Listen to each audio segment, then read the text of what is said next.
Just before 5 p.m., the Senate Impeachment Court adjourned the third day or the whole week of the hearings in the trial of Vice President Sara Duterte. And as mentioned, today's proceedings were marked by the defense's cross-examination of the prosecution's first witness under Article 4 of the impeachment complaint. And for more details, we are joined by mobile journalist Merimon Reyes. We'll also be joined later by impeachment trial spokesperson Reginald Tongol.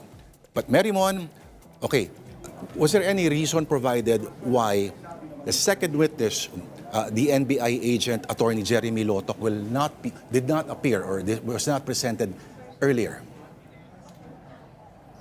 Lord, actually, if day 2 of the historic impeachment trial of Vice President Sara Duterte yesterday was short, today was even shorter. Pero it has something to do with the time allotted na gustong sulitin ng House Prosecution Panel from what we heard earlier. At the same time, in consideration din sa oras na ibibigay naman kapag ipagpapatuloy ang presentation ng witnesses. Just earlier natapos yung cross-examination on the part of the defense dito kay NBI agent Calilong. And there were questions regarding sa kanyang ginawang investigation, yung affidavit na pinadala, yung pinlay nilang video doon sa online press briefing noong November 23, 2024. Pero kung yesterday, ang pinakita ng prosecution ay snippets showing VP Sara and her alleged threats. This time, ang pinakita naman yung parts kung saan yung kanyang staff na si Yusek Zulaika Lopez ang nagsalita. And during that time, she was in the custody of the House of Representatives at ang pinakasinasabi niya, natatakot daw siya doon sa pagpapalipat sa kanya sa Women's Correctional Facility. She felt threatened during that time. And yun yung naging points of discussion earlier. Pero ang isang question din ngayon, ito na itatanong ko na rin kay Attorney Reggie Tongol, spokesperson for the impeachment court. So far, with the leniency of presiding officer Senator Chis Escudero, thank you for being here with us. Paano niya ngayon nakikita moving forward yung timeline? Kasi ang prosecution, hindi na sila nag-redirect examination. So moving forward, hindi na po ba pwedeng ipatawag ulit si Calilong? Pwede talagang ipatawag si Mr. Calilong because of the fact na yung depensa, pag nakita niyo yung pretrial order, also listed NBI agent Calilong as a witness on their part. So he will be classified a hostile witness by then. So mapapatawag pa. That's why siguro rin the redirect examination by the House Prosecution Panel, they just feel na doon na lang nila tatanungin yung baka doon nila balak i-intensify pa yung testimony ni Calilong doon sa pag pinatawag na siya ulit naman ng depensa. So far, ang nasabi niyo rin kasi earlier sa press briefing, iba din yung leniency ngayon kasi iba ang impeachment court compared sa ibang korte outside. Pero given sa dami rin ng objections on the part of both the defense and the prosecution, tingin nyo how would this affect naman yung timeline sa dami ng articles of impeachment, sa dami ng documentary evidence, and yung witnesses pa na ipepresenta? Well, the preference was to really follow natin yung 93 days na na schedule. However, syempre depende yan case to case basis yan. Kung merong mga exigencies of the time or merong mga exceptional circumstances or meron naman din nakikita natin na talagang rason kung pwedeng i-delay, i-defer, then I think the presiding officer will do a balancing act of trying to accommodate everyone's request and at the same time be strict when it comes to the deadlines. So yung pag-delay ng isang witness na to, sinabi naman kanina ni presiding officer na all of us are trying to navigate this the best way that we could. Actually, kung makikita mo sa floor nga, 'di ba, nag-request pa si Senator Judge Pia Cayetano na sana yung video mapanood nila sa harap nila na kasi nagkaka-stiff neck sila. Pero ang maganda dito nakita natin, Merimont, no, tsaka Lord, is that the senator judges are actively participating. And if we see it in the first witness pa lang, they've asked several questions, clarificatory questions to the witness. Unang-una, nandyan yung on point yung inas ni Senator Judge Raffy Tulfo regarding the kung meron bang kapasidad at capability at expertise itong si NBI agent Calilong na malaman kung AI yung video o hindi, because I think that was one of the things na binabato din, no, tungkol do sa video na yon.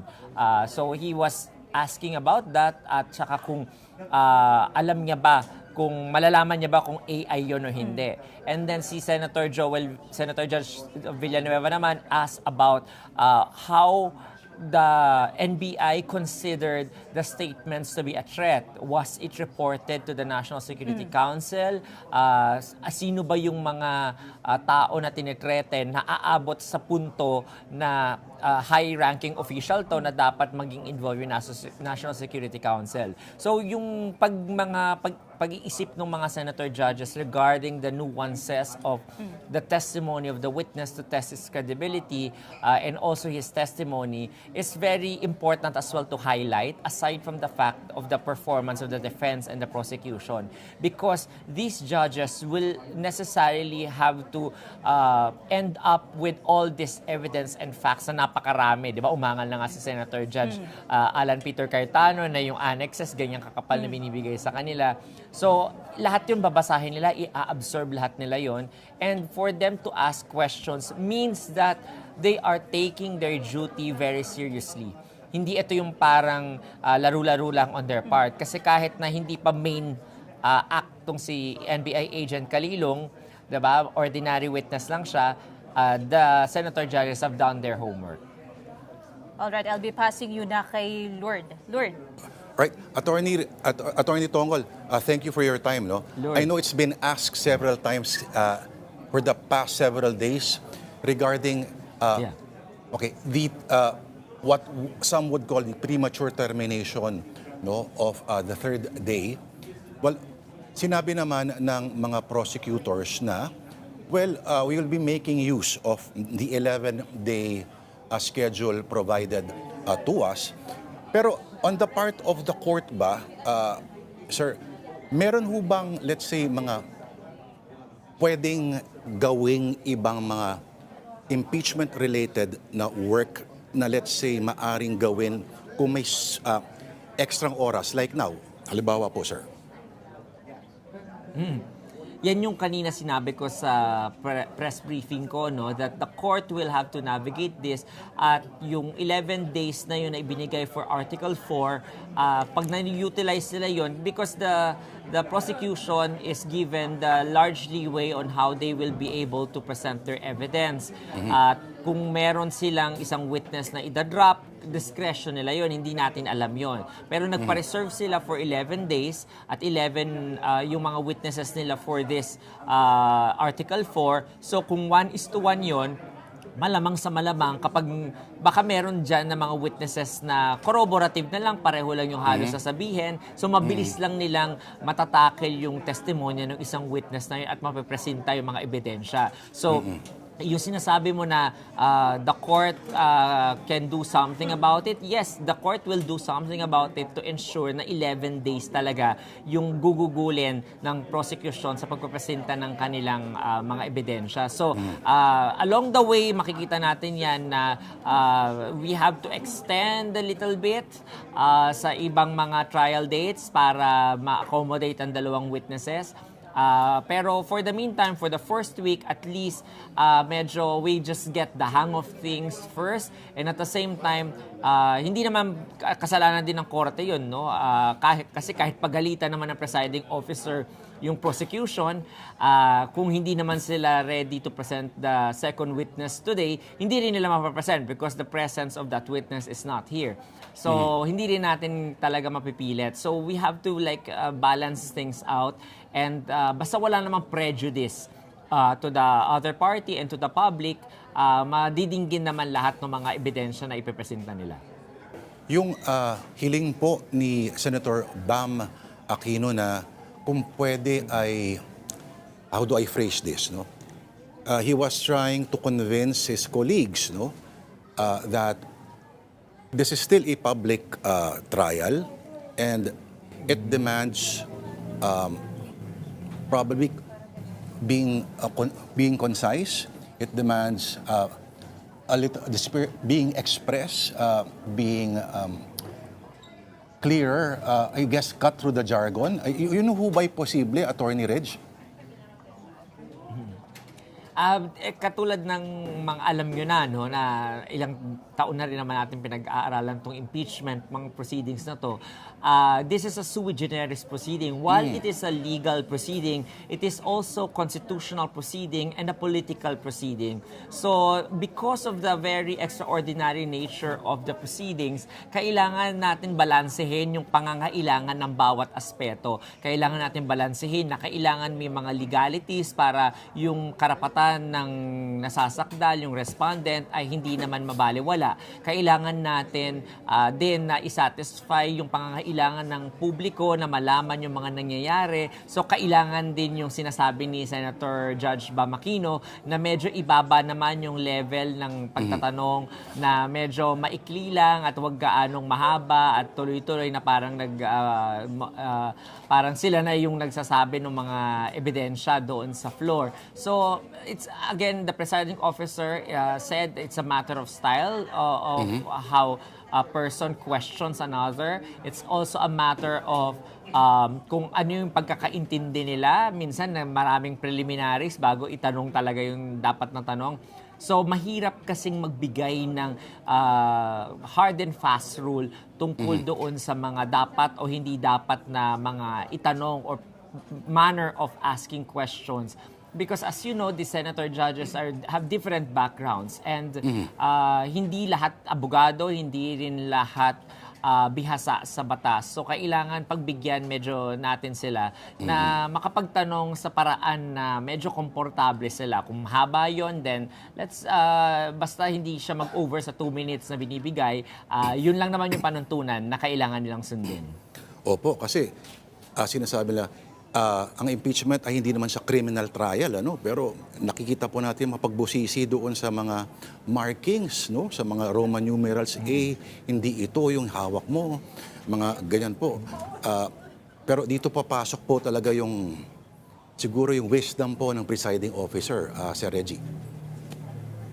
Tama ka dyan, no? Kaya yung pag-implement ng wisdom na yon has to come from different parts of his background. Kailangan isipin ng presiding officer yung anong nakalagay sa batas. Kailangan niyang isipin yung pangangailangan ng panahon na yon o nung kaso na yon. Kailangan niya rin isipin yung pangangailangan ng mga parties, pati ng mga senator judges. So lahat yun sabay-sabay in an instant he has to decide on. Kaya minsan makikita mo na talagang liberal siya kasi nga para mas maihayag ng bawat parties yung kanilang mga ebidensya sa publiko dahil hindi lamang naman tayo ginajudge ng mga senator judges no, yung kaso. Ginajudge din ng publiko yung kaso mismo, pati yung mga senator judges sinajudge din ng publiko because of the political nature of these proceedings.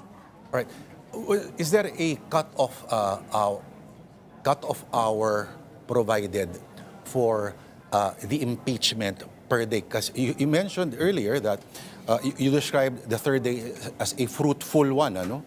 How would you, let's say, how would you gauge fruitfulness, productivity, and is there any cut? Let's say, how many hours is given for trial in one day before the session, before the regular session period starts? Well, usually the court will allow the maximum number of hours that the senator judges and the parties can tolerate, no? Kung kaya ng 5 hours to 6 hours, kumare 2 o'clock hanggang mga 7 o'clock to 8 o'clock, kayang gawin yan, no? Of course, depende sa exigencies of the time. Kunwari, baka may bagyo naman na kailangan umuwi na tayo ng maaga kasi may national emergency or anything like that. So yon, we will tackle it on a case-to-case basis. Pero kunwari, kanina, it was fruitful because of the fact na yung nakaschedule na dapat matapos ay natapos. Yung nakaschedule na dapat matapos this week ay natapos. While it is not perfect na 100%, pero more than the passing rate na 75%, natapos natin lahat ng mga nasa agenda ng impeachment court for this week. So that is already a win for the impeachment court and also the Filipino people because and even the parties no na involved in this case, because we see na parang lagi natin nasasabi justice delayed is justice denied, 'di ba? So pero makikita natin dito na kapag kaya naman mag-participate lahat at mag-aral ng mabuti at maghanda ng mabuti, uusad ng maayos ang mga prosesong ganto, katulad ng sa impeachment court. Sa tingin ba ninyo may magkailangan, well, theoretical lang po ito, no? May mga dapat idagdag pa sa mga rules na dinagdag po ng Senado nung panahon po ni then Senate President Juan Ponce Enrile regarding impeachment na mas magpapabuti pa, mas mapapabilis sa mga proseso, Attorney Reg? Tama ka dyan, Lord, no? Ang rules naman dyan, ginagawa kasi yan base doon sa wisdom ng mga drafters at the time that it was being made. So, along the way, pag pinractice na kung paano i-implement yung mga laws or mga rules na yan, nagkakaroon na ng experiential lessons already. At doon sa mga nakaraang mga impeachment cases natin, I'm sure natutunan din nila yung mga experiences na yan, mga lessons na yan. And ngayon din, pag-uusapan yan ng mga senador na in times na walang impeachment, I think iisipin na talaga nila yan seriously na baka pwedeng amyendahan yung rules in a way na mas angkop dun sa ngayong panahon na to. Kasi that impeachment rules was passed since 2011, so medyo ang tagal-tagal na rin niya. Kaya kailangan na siya ng updating. Kaya, lalo na, halimbawa, yung mga videos on social media, no? May mga aangal kasi na parang yung tedium of trying to validate yung pagiging authentic ng isang video, which everybody saw, Attorney Reg, no? Everybody saw, and we're all on the headlines of the newspapers and websites. At pero of course, no, parang patunayan na ito ay inauthenticate at sabi ng iba, brilliant, okay daw strategy yun kasi hindi mo maki-question. Pero kumbaga sa panahon na ang social media ay parang sinag na ng araw, Attorney Reg, parang kailangan yata ng updating din sa ganong, halimbawa, example lang po yun, no? At yung halimbawa, yung insistence on playing the entire 2-hour video. Mga ganon po, Attorney Tongol. What do you think, sir? Yung ini-implement natin sa pag-authenticate and identify at pagmamark ng mga ganong mga electronic evidence, base yan doon sa suppletory application ng Electronic Evidence Act, law o rule ng Korte Suprema na sinusunod naming mga abogado sa ordinaryong mga korte.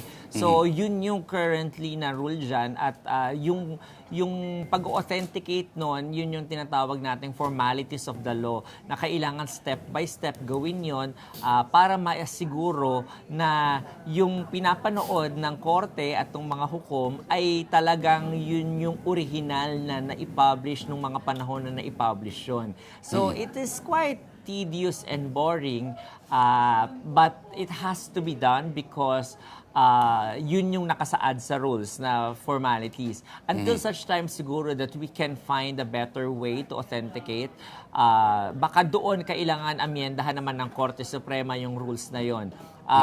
And maybe along the way, isa yan sa mga pag-iisipan ng ating mga senators na siguro mag-include na rin ng mga rules on evidence pagdating naman sa rules on impeachment. Kasi nga, dahil walang ganun sa current Senate rules natin, yung appreciation ng evidence, mga technicalities on evidence, ina-apply natin yung sa ordinaryong korte. So I think it's ripe for the Senate to also review its rules, and I think yun yung gustong patunguhan din both by the presiding officer and by the Senate President Sherwin Gatchalian. Yung pagdating po kaya sa voting threshold, na papag-usapan kaya ngayon?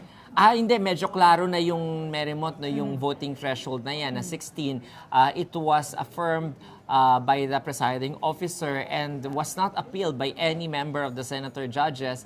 So it stands. The ruling stands for the meantime. So kaya hindi na issue sa kanila yan kasi nga klaro na nung unang araw pa lang. At yun naman yung posisyon ng presiding officer na para hindi na siya maging bulong-bulong or maging pending issue or sword of Damocles sa ulo ng mga senator judges at ng mga parties. Alam na nila yung terms of engagement sa umpisa pa lang.